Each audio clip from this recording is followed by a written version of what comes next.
It's early spring in Lhasa. The sun is warm and the trees are green. The young people can hardly wait to go out and feel the warm breath of spring. Tibet today is a land redolent with the mystery of an ancient culture, yet tinged with the romance of modernity.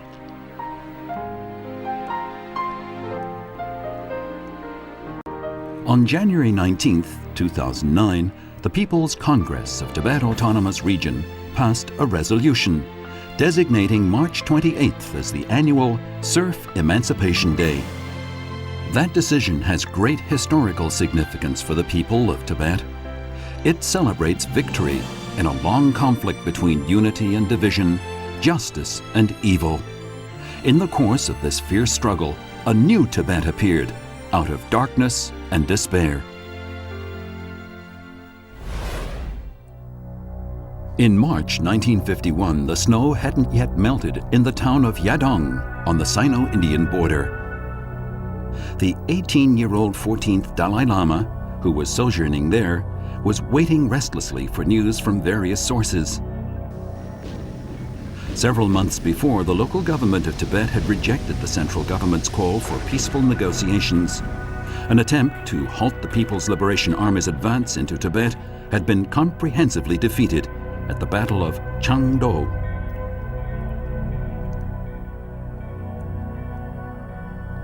The Dalai Lama had fled to Yadong. The local government of Tibet had finally decided to send a delegation to Beijing for talks with the central government there. Meanwhile, Tibet's nobility and officials, desperate to preserve their vested interests and privileges, sent emissaries to India to seek assistance from the embassies of the Western countries. Before long, the Dalai Lama in Yadong received a message from Loy Henderson, U.S. ambassador to India. Henderson said that the U.S. government was prepared to help him. 达赖从拉萨跑到亚东的时候呢，美国人就已经提出来，说我们可以支持西藏独立，但是要以达赖喇嘛到国外为条件，不能设想，他的意思是不能设想达赖喇嘛掌握在中国共产党的手里。 According to declassified U.S. State Department documents, Henderson informed the Dalai Lama that he would be required to go into exile abroad and lead a militia against the communists. However, this proposal went against the main preoccupation of the Dalai Lama-led administration, which was to preserve their vested interests in Tibet. The nobility were secretly pursuing alternative courses of action. Meanwhile, thousands of miles away in Beijing, tense negotiations on the future of Tibet were going on between delegations from the local government of Tibet and the central government. Huang Mingxin, who was an interpreter at the time, still clearly remembers one particular detail. 人民两个字，我们那个时候看，当初给它翻成了米色。米色的这个字呢是固有的，不是说我们创造的。可是西藏代表反对用这个词，他说这米色这个意思啊，跟的是等于老百姓，跟这个官员，以至于这个上层的人呢是对立的，啊，所以用了米色的话，就把他们排斥在外了，就把我排斥在外了，把达赖也排斥在外了，这个不行。 The representatives from Tibet suggested that an alternative word, Mimang, could cover various social classes of Tibetan people. This was the word that was finally adopted in the text. There are many such examples from those negotiations, of the opinions and proposals of the Tibetan delegation being adopted as a matter of respect.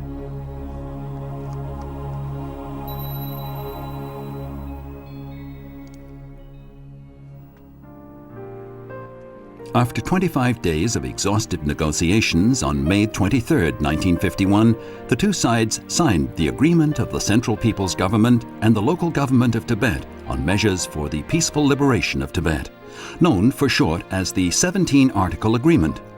According to the agreement, national regional autonomy would be exercised in Tibet. In matters related to various reforms in Tibet, there would be no compulsion on the part of the central authorities, and the local government of Tibet would carry out reforms of its own accord.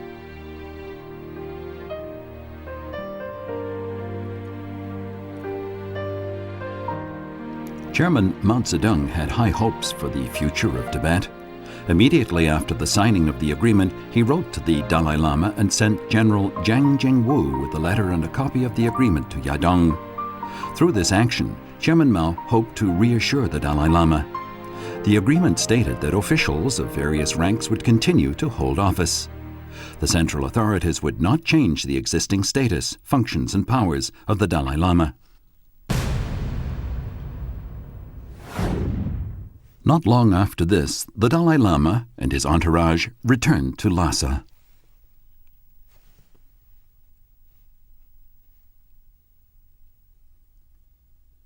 From Lhasa, the Dalai Lama sent a telegram to the central government in which he stated his support for the 17-article agreement. However, fearful of antagonizing the U.S. and not wanting to burn his bridges, the Dalai Lama sent a message to Henderson, the U.S. ambassador to India. In it, he said he was not pro-Han and hoped that the U.S. would help when the situation turned favorable for liberating Tibet. 所以我们就从这看出，那个时候的达赖喇嘛还很年轻啊，还不到20岁啊，我们就看出他是脚踩两只船。你这边通电中央人民政府毛主席要驱逐帝国主义势力出西藏，那边你还在派人悄悄的暗中和美国政府勾结，这是这个叛国通敌的行为啊。In September 1951, the PLA, led by its 18th Army and acting in accordance with the 17-article agreement, marched into Tibet. They received a warm welcome, and a solemn ceremony was held proclaiming the peaceful liberation of Tibet. 23-year-old Chen Songlier entered Tibet with the PLA force. He was a photographer, and he shot a vast quantity of priceless images. He still vividly recalls his meeting with a serf called Sering in Nyumo County, Shannan Prefecture. Sering told him that he'd almost lost his life because of his name, which means longevity in Tibetan. So, one day, and his landlord was a little bit drunk, he said to him, "Since your name means long life, I'd like to find out if it's true."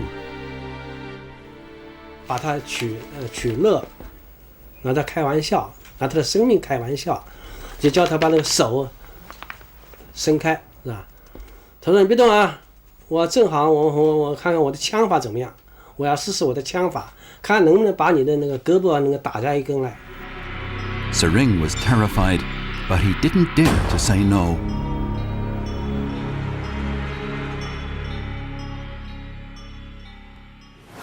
这个时候，那个车人啊，他就拿出他那个被打断的一个胳膊，他一直留着，所以看，这就是我那个被打下来的这么一个左胳膊。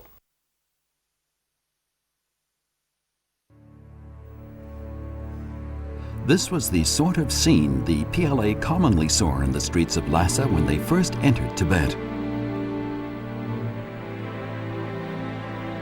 At the time, Lhasa had a resident population of 20,000. Of them, there were more than 1,000 beggars and poor people living in dilapidated tents. As he gazed at this miserable scene, Chen Songlier couldn't help wondering how anyone could talk about the so-called most beautiful system, the system of rule that the Tibetan upper class was trying so desperately to preserve. How did that system come about? During the reign of Kublai Khan in the 13th century, Tibet had been officially incorporated into the territory of China's Yuan dynasty. In the mid-17th century, Emperor Shunji of the Qing dynasty granted honorific titles to the 5th Dalai Lama, thus officially establishing the Dalai Lama as the political and religious leader in Tibet. Through land grants and official appointments by successive Chinese emperors, the Kashag, or local government of Tibet, had assumed a monopoly of power over Tibet and taken control of most of Tibet's land.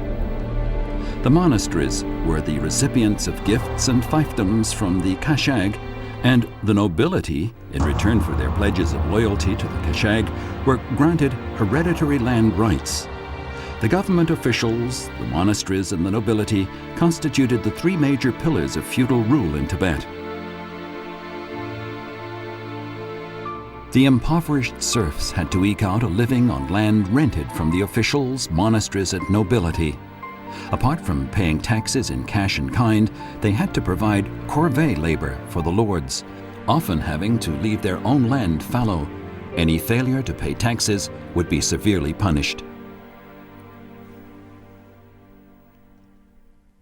Wang Gui entered Tibet as a PLA soldier at the start of the peaceful liberation. He recalls a scene he witnessed on the first day of the Tibetan New Year at the manor of a serf owner in Shannan Prefecture. 官家就宣布说，今年这个大年初一啊，请乡亲们来喝个茶。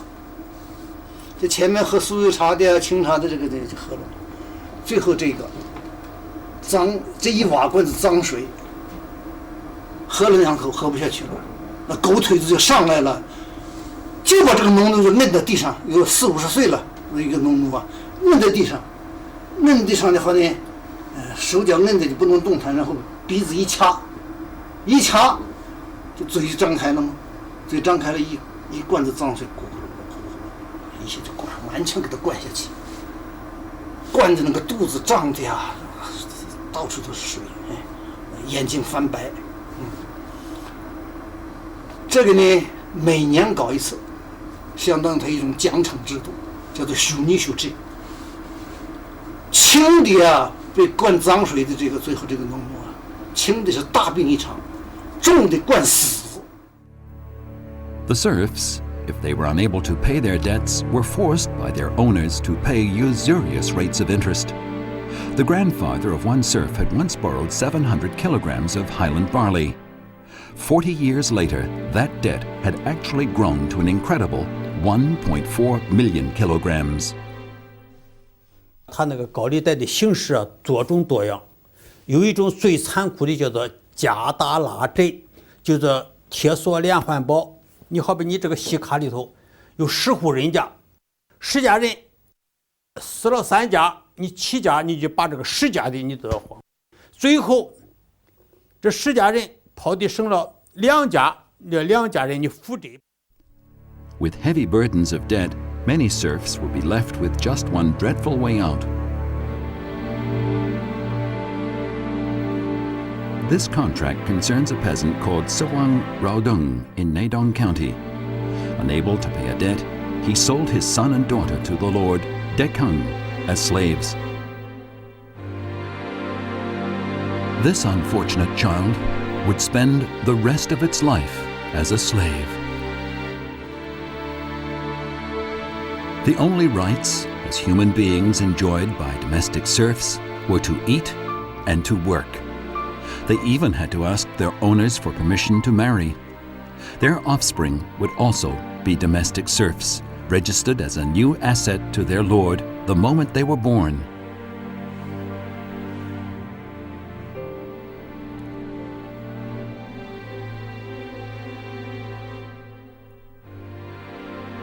According to local custom, when a noble passed by, serfs had not only to bow, but also to pull out their tongues as a show of humility.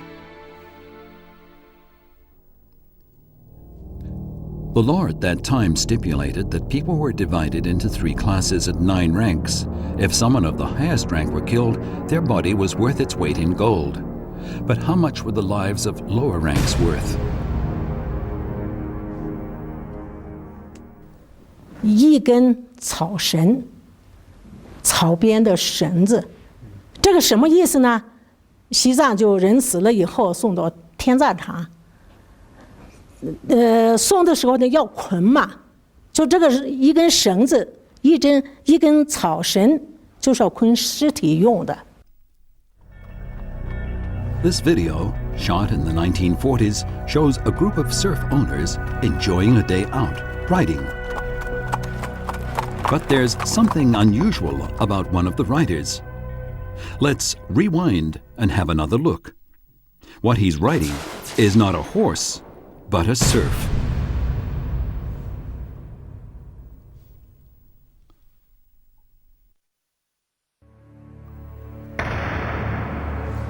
This was quite a common sight in Tibet at the time, but it wasn't that the surf owners didn't have horses.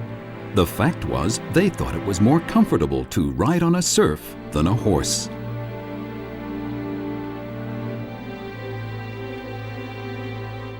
When the serfs turned their eyes to the monasteries in the hope of improving their lot, the answer they received would go something like this: your fate is determined because of the sins you committed in a previous incarnation. The threat was that any attempt to change their fates would incur something far worse in the afterlife. So the only thing they could do was to be content with their misery, accept it in silence, and wait for the afterlife. Under the same blue sky, the lords were leading a life of luxury, as a film shot by a Briton in the 1940s shows. A common expression in describing Tibet's nobles at that time was, "In their mouths always lingers the fragrance of tea."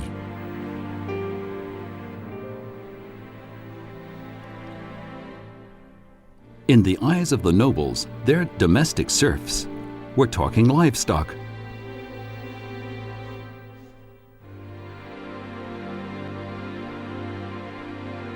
In the 1940s, the elder brother of the Dalai Lama was learning how to drive a British-made toy car.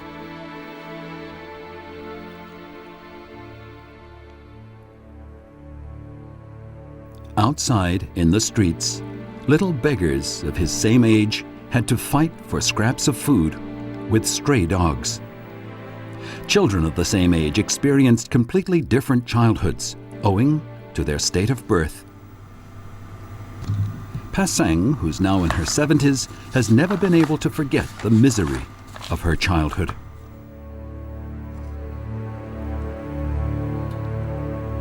As the offspring of a domestic serf, she was sent at the age of 7 to serve her lord's mother.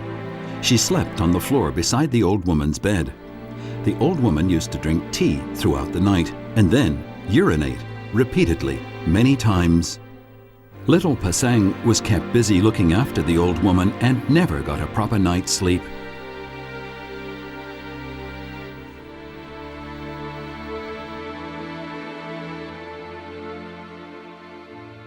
我属于家农，所以呢，什么活都干，只能低着头，闭着嘴干活，再委屈也不能说一句话。在他们面前呢，我们不能抬头看一眼，只有低头。 Pasang often thought of throwing herself into the river to end her miserable existence. Then the PLA arrived, and she could dream of a new life and of throwing off her fetters.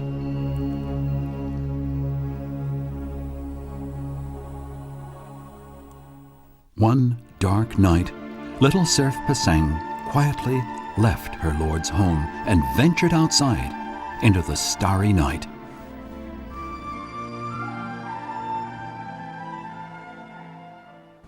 原来我叫格桑，父母起的是格桑。后来我正走的时候呢，天上有个星星，藏话叫伽玛巴萨，就星星的名字叫巴萨，伽玛巴萨，很亮的一个星星，所以我自己起了个巴萨。 Guided by that star, Pasang ran to her freedom. Eventually, she joined the PLA force and began a new life.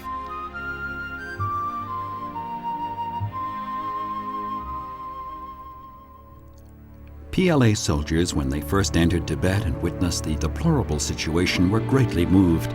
Their leaders urged the Tibetan nobility to introduce reforms, but they met strong resistance. To prevent any possibility of reform, a petition in the name of the People's Assembly was organized outside the Potala Palace, opposing the proposals, and the Tibetan army even turned their guns on the offices of the central government representatives.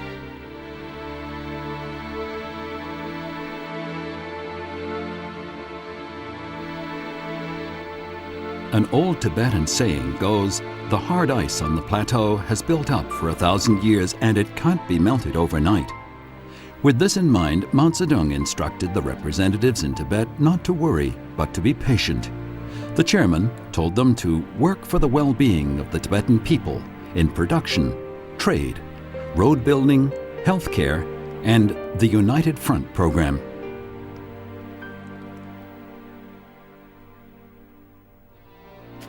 Having started by reclaiming wasteland, the PLA made strenuous efforts in economic and social construction.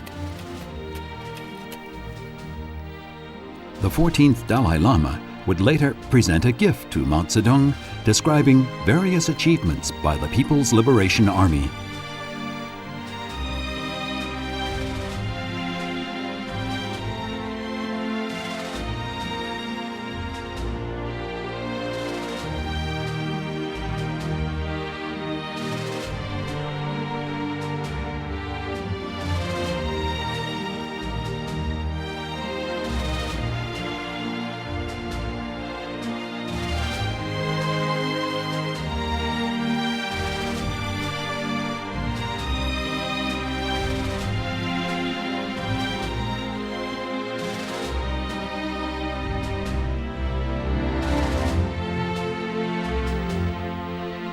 The PLA hired many Tibetans to help with the construction work.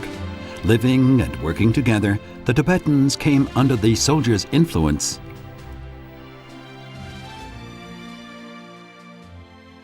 我们解放军的战士啊，带领他，对他非常亲热，而且给他搭帐篷，给他各方面对他非常亲热，非常好。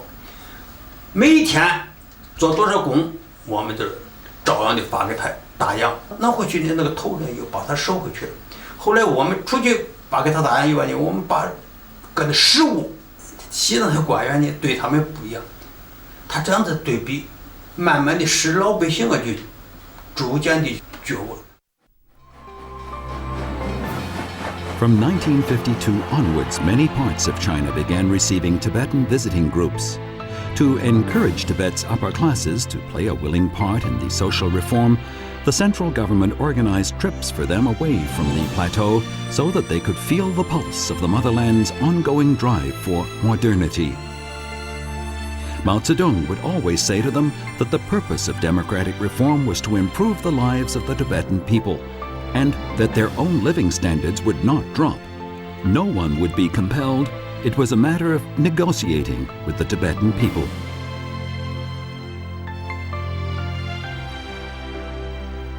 And so, harvest time came to Tibet. With new farming technology, the output of highland barley was a record high. Tibet's young people found new jobs, becoming bus drivers, machine tool operators, and electrical workers.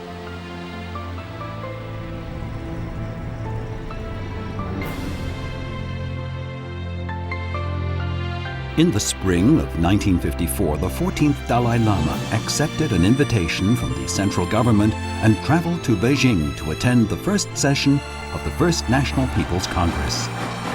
Leaders of the central government, including Ju De and Premier Zhao Enlai, received him warmly at the railway station.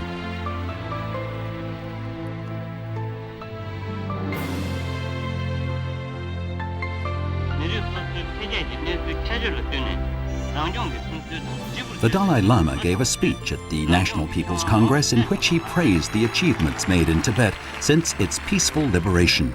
He was elected a vice chairman of the NPC Standing Committee. After the Congress, the Dalai and Panchen Lamas toured various parts of China.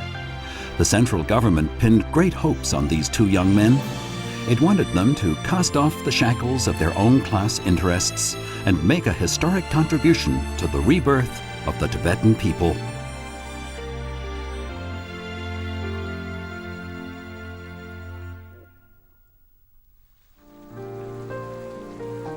Following his return from Beijing, the Dalai Lama moved to Nordbulinka, his new residence. Obviously, he'd had happy memories from his Beijing trip. He even had a picture commemorating the visit hung on his bedroom wall.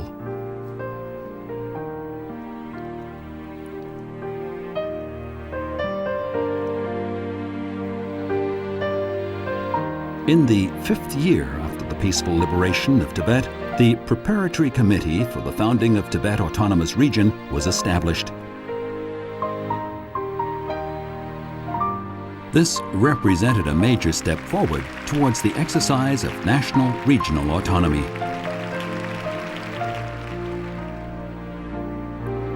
The committee abolished the system of head taxes paid by Tibetans working in government agencies. Previously, even many school children had had to pay head taxes regularly simply because they were serfs. The serfs saw hope of freedom in that decision.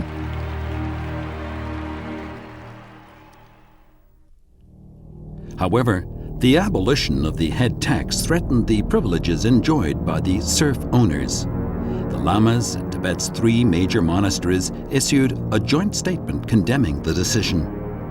Meanwhile, 65 airport construction workers wrote jointly to the Dalai Lama asking for reforms to be introduced.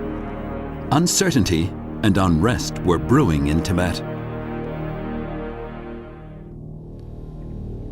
After 1957, peasants in the Shannan area of Tibet witnessed the same scene many times. Many of these parachutes were passed on to the Tibet Military Command. 空投的降落伞挺多的，然后呢，我们就知道有人来了，有电台联系。这个电台的话呢，我们还有技术侦察处，技术侦察的也知道有外边的电台。 According to the book Orphans of the Cold War, written by CIA officer John Kenneth North, the CIA recruited the 2 elder brothers of the 14th Dalai Lama, Gyalo Tondup and Tuptem Norbu. They handpicked a group of secessionists to be trained on Saipan Island and at Camp Hale in Colorado in the United States. The CIA training for these secret agents included unarmed combat, firearms practice, radio transmission, intelligence, map reading, and parachuting. With their training completed, they were dropped by plane on the Garza Tibetan area of western Sichuan and the Shannan area of southern Tibet. These agents established an anti-government militia which conducted military harassment and sabotage operations against government agencies. Before long, they were joined by 2 local Tibetan government officials. Galang Serkang took the northern route through Garza and Durga, and Trigyang followed the southern route via Chatrung and Litang. On their way, they met local headmen and the abbots of various monasteries and urged them to support an armed rebellion against the democratic reform. In Shannan, a local government armory was cleaned out and its entire contents were handed over to the rebels. The wind sweeping through the tower heralds a rising storm in the mountains. Tibet was facing its greatest challenge since liberation. Mao Zedong, the Chinese leader, was faced with having to resolve the dilemma between liberating the serfs and safeguarding national unity. It was similar to that faced by American President Abraham Lincoln in 1861.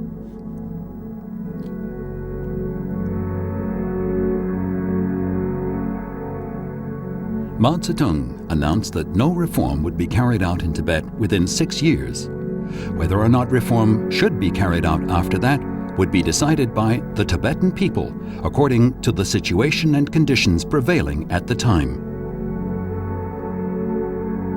The central government hoped that by making such a significant compromise, it could maintain stability in Tibet. In November 1956, the Dalai Lama and Panchen Lama went to India to attend the assembly celebrating the 2500th anniversary of Sakyamuni's nirvana. He was also met there by secessionists. 顽固的西藏独立分子啊，就积极地劝说达赖喇嘛，你不要回西藏去，已经出来了，摆脱了红汉人的控制，你就在印度你不要回去了。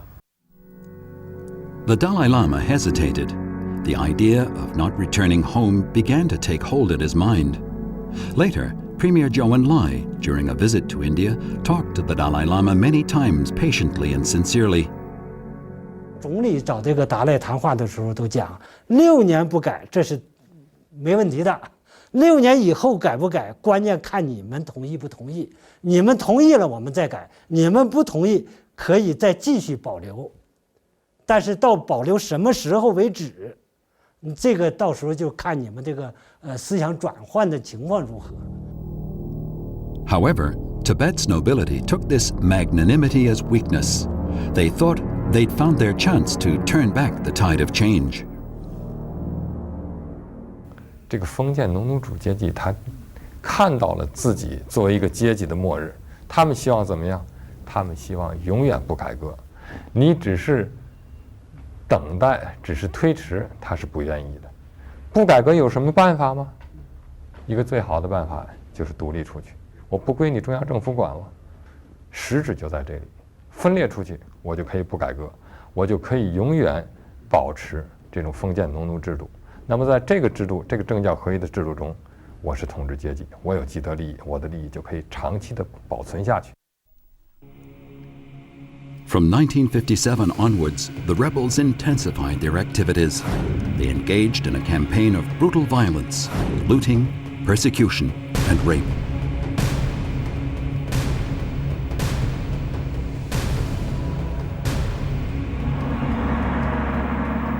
The Tibet Work Committee continually issued pleas to the Kashag to put down the violence, but there was no response. As for the Dalai Lama, what was his attitude towards the uprising?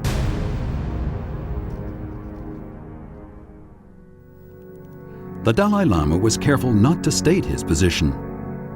However, on July 4th, 1957, in the new palace of Norbolinka, which had been given to him by the head of the rebel armed force known as the 4 Rivers and 6 Mountain Ranges, he accepted the gift of the Golden Throne.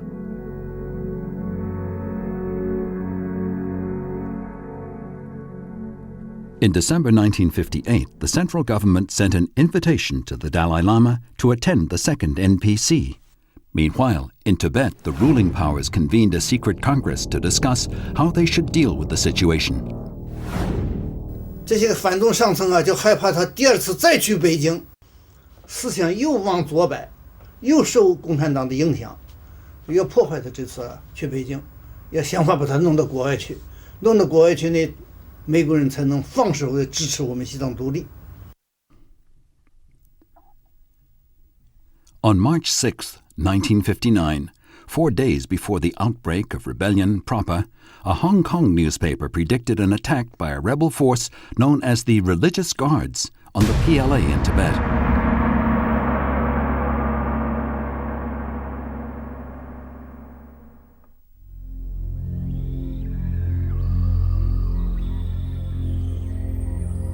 On the morning of March 10, 1959, Teng San, the central government representative in Tibet, was in the auditorium of the headquarters of the Tibet Military Area Command, awaiting the Dalai Lama's arrival. More than a month earlier, during the Collecting Sutras and Religious Dance Festival, the Dalai Lama had made a point of mentioning to the headquarters commander that he would like to come and watch a performance there.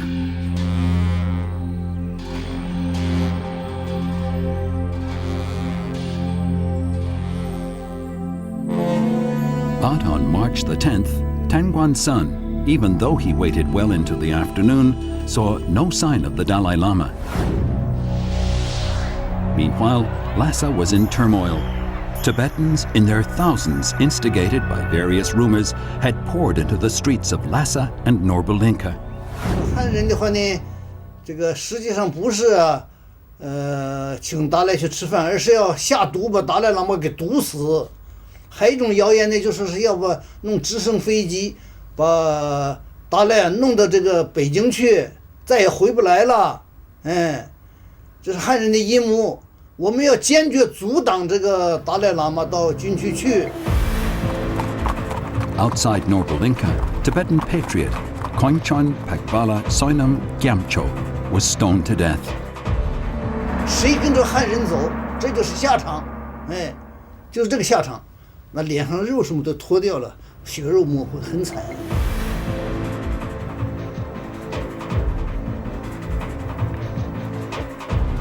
In front of the headquarters of the Tibet Work Committee, armed rebels conducted parades and staged dangerous military provocations.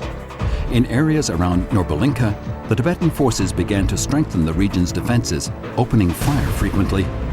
Between March 10th and 16th, they damaged highways, brought down electricity pylons, burned down houses, and even murdered officials.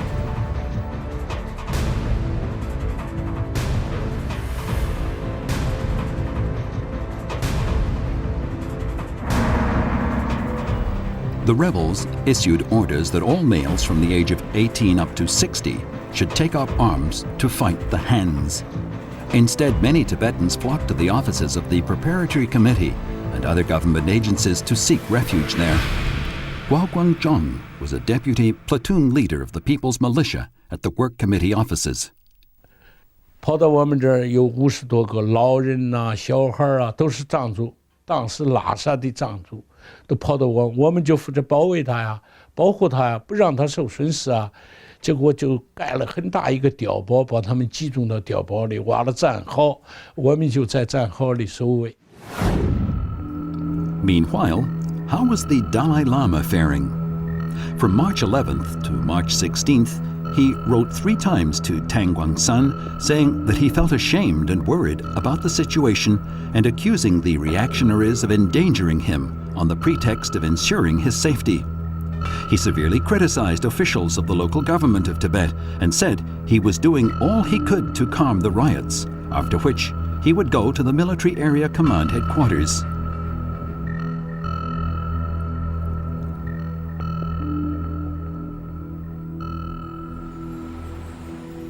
However, the Dalai Lama was not revealing his true intentions. In fact, he was about to become the leading player in a great escape.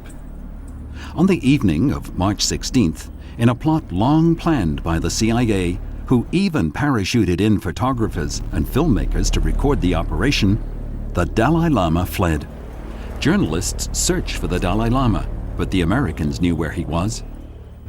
一路发报，甚至这个美国派飞机给他空投这个武器装备啊，空投这个人畜用的这个食品和这个饲料啊，帮助他和印度联系，让尼赫鲁给予肯定的答复，要把他们作为难民，能够接受他们。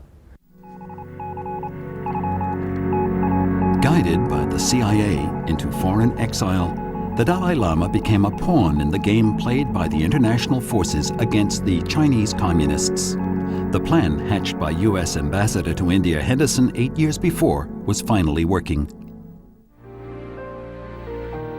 Meanwhile, in Tibet, despite unwillingness in some quarters, people could welcome the time of the snow melting.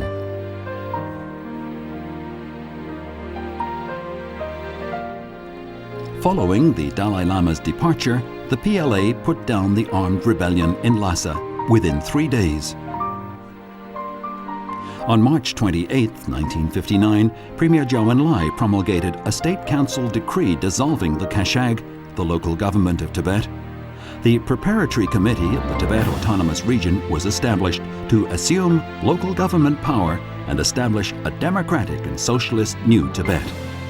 The system of feudal serfdom, in which political and religious power was unified, was ended once and for all. After 8 years of anticipation, the people of Tibet poured into the streets to celebrate the victory in quelling the riots and achieving national rebirth. It was time for the 5 members of the Dungba family, all of whom had previously belonged to different owners, to reunite at last. It was time for a beggar called Yanka to demolish his dilapidated tent and move to housing for low-income urban residents. At the Gandan Monastery, the serfs burned the contracts that tied them to owners who had escaped in the wake of the rebellion, and Gusang the farmer burned her land title deed.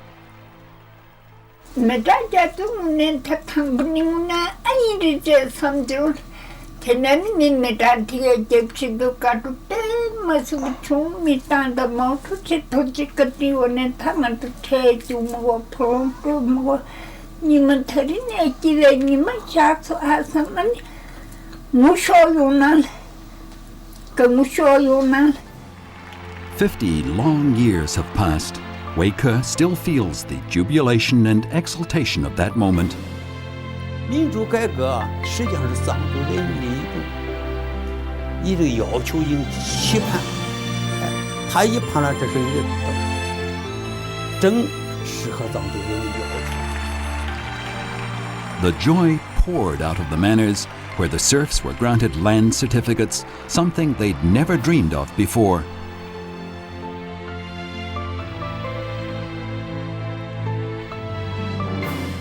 The lands once owned by the rebel lords was now distributed among the serfs, who set up boundary markers to claim their rights. For the first time, the serfs were the masters of the land. They also owned the other means of production, such as farming tools and livestock. At first, they found it hard to believe this unexpected good fortune. A sudden evening breeze brings thousands of pear trees into blossom. The liberated serfs learned to exercise their political rights by voting for their own public officials. The illiterate serfs used beans to vote for their preferred candidates, a simple but clever way of ensuring fairness in a public vote. 虽然那个时候我们的选举非常设施非常简陋，用豌豆，用这个一些背对背的这种方式来今天看来非常简单，但是在那个时候来讲，是真正的行使一个权利，使人感觉到我自己是我自己的主人。 In September 1965, the founding of Tibet Autonomous Region was proclaimed. Many emancipated serfs were elected to leading positions where they could execute their rights of national autonomy. After the rebellion was crushed, Mao Zedong commented that some foreigners felt sympathetic towards Tibet, but they sympathized with only 5% of the Tibet population. But we, he said, are sympathetic towards the other 95% former serfs. The democratic reform in Tibet was a great leap forward in 1,000 years of history, and an epoch-making reform in which feudal serfdom was overthrown and a new political power was established with the people as the masters. Several hundred years ago, the countries of Europe rid themselves of the unified political and religious rule by the Roman Catholic Church, and thus marked a milestone in human emancipation and social progress. Half a century ago, the Tibetan people shook off the exploitation of the serf owners through democratic reform and gained their freedom and liberation.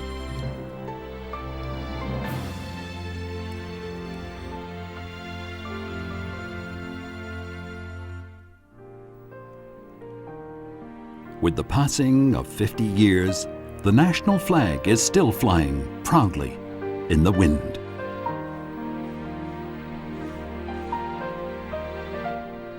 This is Khalsang's family coming towards us. Khalsang was less than 40 when she burned the title deed together with the other serfs in Shannan.